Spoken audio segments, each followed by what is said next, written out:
ആകാശവാണി.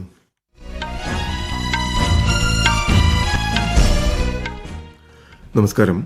വാർത്തകൾ വായിക്കുന്നത് നരേന്ദ്രമോഹൻ.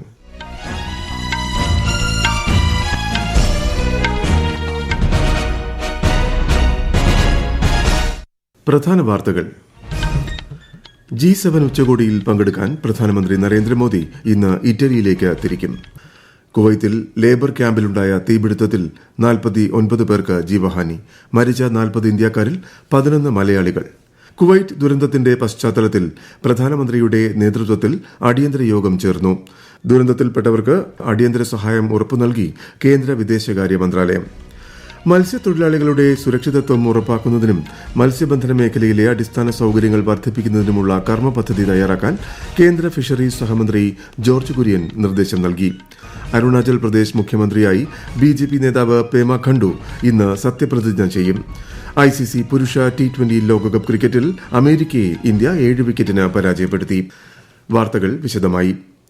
3 ദിവസം നീണ്ടുനിൽക്കുന്ന G7 ഉച്ചകോടിയിൽ പങ്കെടുക്കാൻ പ്രധാനമന്ത്രി നരേന്ദ്രമോദി ഇന്ന് ഇറ്റലിയിലേക്ക് തിരിക്കും.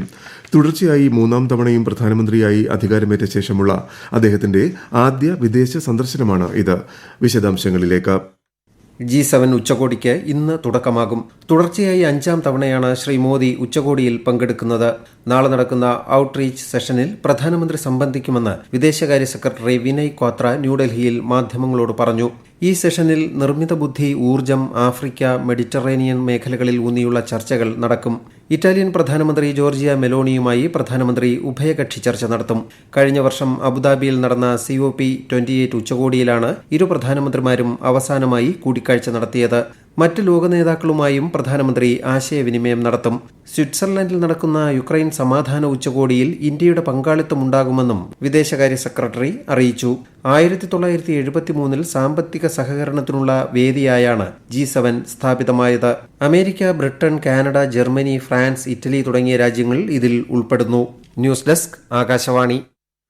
18-ാം ലോക്സഭയുടെ ആദ്യ സമ്മേളനം ഈ മാസം 24-ന് ആരംഭിക്കും. പുതുതായി തിരഞ്ഞെടുക്കപ്പെട്ട അംഗങ്ങളുടെ സത്യപ്രതിജ്ഞ, സ്പീക്കർ തിരഞ്ഞെടുപ്പ്, രാഷ്ട്രപതിയുടെ അഭിസംബോധന എന്നിവ സമ്മേളന കാലയളവിൽ നടക്കും. അടുത്ത മാസം 3 വരെയാണ് സമ്മേളനം. രാജ്യസഭയുടെ 264-ാമത് സമ്മേളനവും ഈ മാസം 27 മുതൽ ജൂലൈ 3 വരെ ചേരും. രാജ്യത്തെ സേവിക്കുക എന്നതാണ് സർക്കാരിന്റെ കടമയെന്നും 140 കോടി ഇന്ത്യക്കാരുടെ അഭിലാഷങ്ങൾ നിറവേറ്റുന്നതിനുള്ള മികച്ച വേദിയാണ് പാർലമെന്റെന്നും കേന്ദ്ര പാർലമെന്ററി കാര്യമന്ത്രി കിരൺ റിജിജു പറഞ്ഞു. കുവൈറ്റിൽ തൊഴിലാളി ക്യാമ്പിലുണ്ടായ തീപിടുത്തത്തിൽ 49 പേർക്ക് ജീവഹാനി. 11 മലയാളികൾ ഉൾപ്പെടെ 40 പേർ ഇന്ത്യക്കാരാണെന്ന് റിപ്പോർട്ട്. കുവൈറ്റിലുണ്ടായ ദുരന്തത്തിന്റെ പശ്ചാത്തലത്തിൽ പ്രധാനമന്ത്രി നരേന്ദ്രമോദിയുടെ അധ്യക്ഷതയിൽ അടിയന്തര യോഗം ചേർന്നു. സംഭവത്തിൽ ദുഃഖം രേഖപ്പെടുത്തിയ പ്രധാനമന്ത്രി മരിച്ചവരുടെ കുടുംബാംഗങ്ങളെ അനുശോചനം അറിയിച്ചു. വിശദാംശങ്ങളിലേക്ക്. മരിച്ച ഇന്ത്യക്കാരുടെ കുടുംബങ്ങൾക്ക് കേന്ദ്ര സർക്കാർ 2 ലക്ഷം രൂപ വീതം ധനസഹായം പ്രഖ്യാപിച്ചു. ദുരന്തത്തെ സംബന്ധിച്ച് കുവൈറ്റ് വിദേശകാര്യമന്ത്രി അബ്ദുള്ള അലി അൽ യഹ്യയുമായി വിദേശകാര്യമന്ത്രി ഡോക്ടർ എസ് ജയശങ്കർ ചർച്ച നടത്തി. സംഭവത്തിൽ സമഗ്രമായ അന്വേഷണം നടത്തുമെന്നും നിയമ നടപടികളുണ്ടാകുമെന്നും കുവൈറ്റ് വിദേശകാര്യമന്ത്രി ഉറപ്പു നൽകി.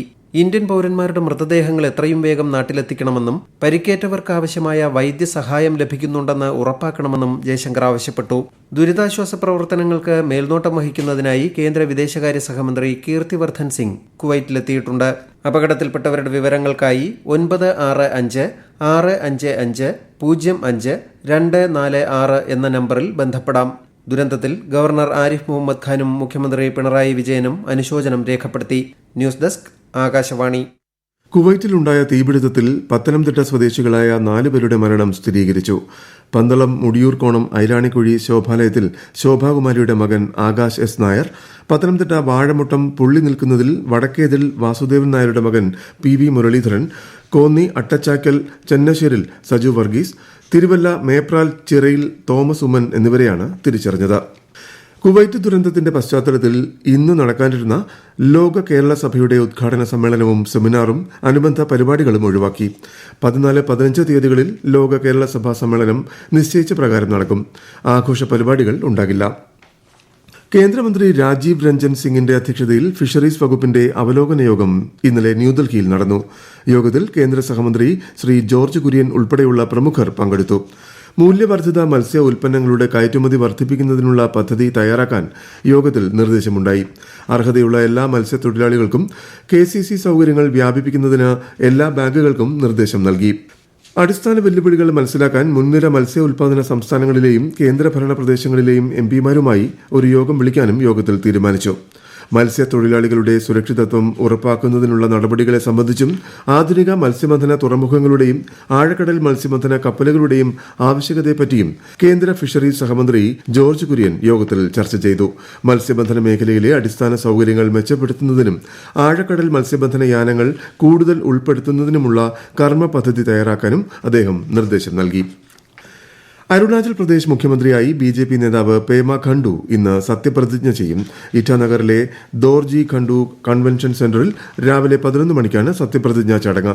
കേന്ദ്ര നിരീക്ഷകരായ രവിശങ്കർ പ്രസാദിന്റെയും തരുൺ ചുഗിന്റെയും സാന്നിധ്യത്തിൽ അരുണാചൽ പ്രദേശ് BJP നിയമസഭാ കക്ഷി നേതാവായ ഖണ്ഡുവിനെ ഇന്നലെ ഐക്യകണ്ഠേന തെരഞ്ഞെടുത്തിരുന്നു. കാർഷിക മേഖലയെ ശക്തിപ്പെടുത്തുന്നതിനുള്ള 100-ദിന കാർഷിക കർമ്മ പദ്ധതിയെ സംബന്ധിച്ച് കേന്ദ്ര കൃഷിമന്ത്രി ശിവരാജ് സിംഗ് ചൌഹാൻ മന്ത്രാലയത്തിലെ മുതിർന്ന ഉദ്യോഗസ്ഥരുമായി ചർച്ച നടത്തി. കർഷക ക്ഷേമത്തിൽ അധിഷ്ഠിതമായ പദ്ധതികളിൽ ശ്രദ്ധ കേന്ദ്രീകരിക്കണമെന്നും നടപടികൾ വേഗത്തിൽ പൂർത്തിയാക്കണമെന്നും ശ്രീ ചൌഹാൻ ഉദ്യോഗസ്ഥരോട് നിർദ്ദേശിച്ചു. ജമ്മുകശ്മീരിൽ കത്വ ജില്ലയിലെ ഹിരാനഗർ മേഖലയിലെ സൈദ സോഹൽ ഗ്രാമത്തിൽ തുടരുന്ന സൈനിക നടപടിയിൽ ഒരു ഭീകരൻ കൂടി കൊല്ലപ്പെട്ടു. ഒരു ഭീകരനെ നേരത്തെ വധിച്ചിരുന്നു. ഭീകരരുടെ ആക്രമണത്തിൽ ഒരു CRPF ജവാനും വീരമൃത്യു വരിച്ചു. ഗസയ്ക്കുള്ള അടിയന്തര മാനുഷിക സഹായം എന്ന വിഷയത്തിൽ അമ്മാനിൽ ചേർന്ന ഉന്നതതല സമ്മേളനത്തിൽ വിദേശകാര്യ മന്ത്രാലയം സെക്രട്ടറി മുക്തേഷ് പർദേശി ഇന്ത്യയെ പ്രതിനിധീകരിച്ചു.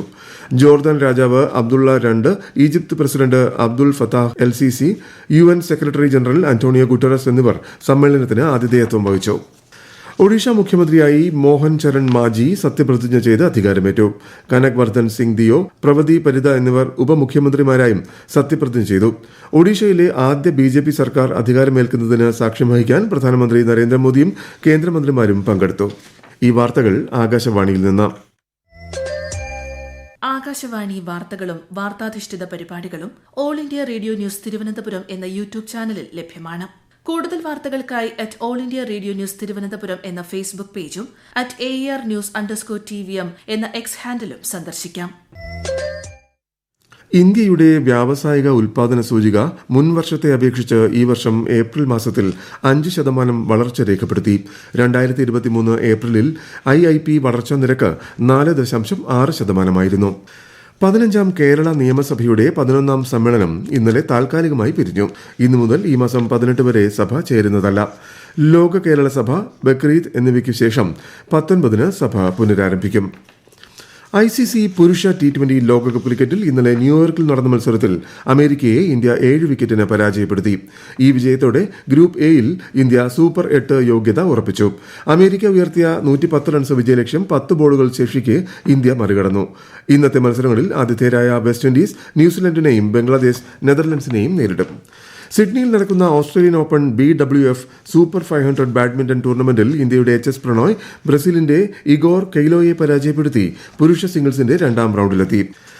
കേരള, കർണാടക, ലക്ഷദ്വീപ് തീരങ്ങളിൽ ഇന്ന് മണിക്കൂറിൽ 35 മുതൽ 55 കിലോമീറ്റർ വരെ വേഗത്തിൽ കാറ്റിന് സാധ്യതയുണ്ടെന്ന് കേന്ദ്ര കാലാവസ്ഥാ വകുപ്പ്. മീൻപിടുത്തക്കാർ കടലിൽ പോകരുതെന്നും മുന്നറിയിപ്പുണ്ട്. ഉത്തർപ്രദേശ്, പശ്ചിമബംഗാൾ, ബീഹാർ, ജാർഖണ്ഡ് സംസ്ഥാനങ്ങളിൽ അടുത്ത 4 ദിവസം ഉഷ്ണതരംഗം തുടരുമെന്ന് കാലാവസ്ഥാ വകുപ്പ്. ന്യൂഡൽഹിയിൽ ഇന്നലെ 44.7 ഡിഗ്രി സെൽഷ്യസ് ആയിരുന്നു ഉയർന്ന താപനില. ഹയർ സെക്കൻഡറി 1ാം വർഷ പ്രവേശനത്തിന്റെ 2ാം ഘട്ട അലോട്ട്മെന്റിൽ 2,39,961 വിദ്യാർത്ഥികൾ ഇടം നേടി. 1ാം അലോട്ട്മെന്റിലെ 2,45,944 പേരിൽ 1,20,176 പേർ സ്ഥിര പ്രവേശനവും 99,420 പേർ താൽക്കാലിക പ്രവേശനവുമാണ് നേടിയത്. 2 അലോട്ട്മെന്റുകൾക്ക് ശേഷം 70,100 സീറ്റ് ബാക്കിയുണ്ട്. തെക്കൻ ലെബനനിലെ ഹിസ്ബുള്ളയുടെ ഏറ്റവും മുതിർന്ന കമാൻഡർമാരിൽ ഒരാളായ സമി തലേബ് അബ്ദുള്ളയെ വ്യോമാക്രമണത്തിൽ വധിച്ചതായി ഇസ്രായേൽ സൈന്യം സ്ഥിരീകരിച്ചു. ആക്രമണത്തിൽ മറ്റ് 3 പേർ കൊല്ലപ്പെടുകയും 10 പേർക്ക് പരിക്കേൽക്കുകയും ചെയ്തതായി റിപ്പോർട്ട്. പ്രധാന വാർത്തകൾ വീണ്ടും. G7 ഉച്ചകോടിയിൽ പങ്കെടുക്കാൻ പ്രധാനമന്ത്രി നരേന്ദ്രമോദി ഇന്ന് ഇറ്റലിയിലേക്ക് തിരിക്കും. കുവൈറ്റിൽ ലേബർ ക്യാമ്പിലുണ്ടായ തീപിടുത്തത്തിൽ 49 പേർക്ക് ജീവഹാനി. മരിച്ച 40 ഇന്ത്യക്കാരിൽ 11 മലയാളികൾ. കുവൈറ്റ് ദുരന്തത്തിന്റെ പശ്ചാത്തലത്തിൽ പ്രധാനമന്ത്രിയുടെ നേതൃത്വത്തിൽ അടിയന്തര യോഗം ചേർന്നു. ദുരന്തത്തിൽപ്പെട്ടവർക്ക് അടിയന്തര സഹായം ഉറപ്പു നൽകി കേന്ദ്ര വിദേശകാര്യ മന്ത്രാലയം. മത്സ്യത്തൊഴിലാളികളുടെ സുരക്ഷിതത്വം ഉറപ്പാക്കുന്നതിനും മത്സ്യബന്ധന മേഖലയിലെ അടിസ്ഥാന സൌകര്യങ്ങൾ വർദ്ധിപ്പിക്കുന്നതിനുമുള്ള കർമ്മ പദ്ധതി തയ്യാറാക്കാൻ കേന്ദ്ര ഫിഷറീസ് സഹമന്ത്രി ജോർജ് കുര്യൻ നിർദ്ദേശം നൽകി.